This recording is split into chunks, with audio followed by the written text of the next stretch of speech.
जो आम्ही उपक्रम घेतोय तो म्हणजे रील चॅलेंज.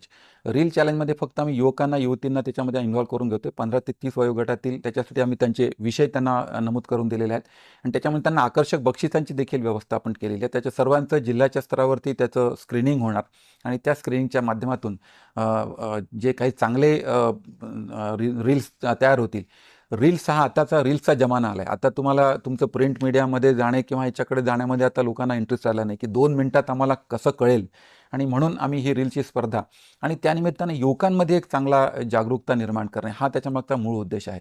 कारण विद्यार्थ्यांच्यापर्यंत जर का तुम्ही एखादा प्रोग्राम नेला तर तुम्हाला त्याचा रिझल्ट्स अतिशय चांगले मिळतात आणि म्हणून या माध्यमातून लोकांच्या घरांमध्ये पोहोचवणे, लोकांना पाण्याचा वापर काटकसरीने पाण्याचा वापर कसा करावा हे सांगणे, पावसाचं पडलेलं पाणी आपल्याला कसं साठवता येईल, त्याच्यासाठी रेन वॉटर हार्वेस्टिंग आपल्याला कसं मदत करू शकेल, याच्या अनुषंगाने त्यांना मार्गदर्शन करणे, ह्या सर्व बाबी ह्या रील फॉर चॅलेंजच्या माध्यमातून पुढे येतील आणि त्याच्याच माध्यमातून त्याचा सर्व ठिकाणी प्रचार आणि प्रसार होईल. अशा आम्ही या 2 योजना ह्या सप्ताहाच्या निमित्तानं आम्ही ठेवलेल्या आहेत.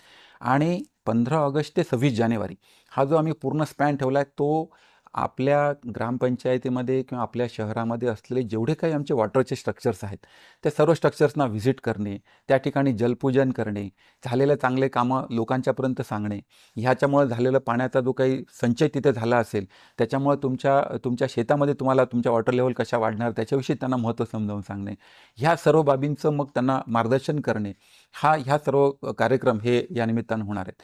त्याही कालावधीमध्ये आम्ही 2-3 अतिशय महत्त्वाचे कार्यक्रम लोकांच्यापर्यंत नेतोय. एक म्हणजे संपूर्ण जिल्ह्यामध्ये एक तरी गाव हे रेन वॉटर हार्वेस्टिंग तर 100% घरांमध्ये रेन वॉटर हार्वेस्टिंग झालेलं असलं पाहिजे.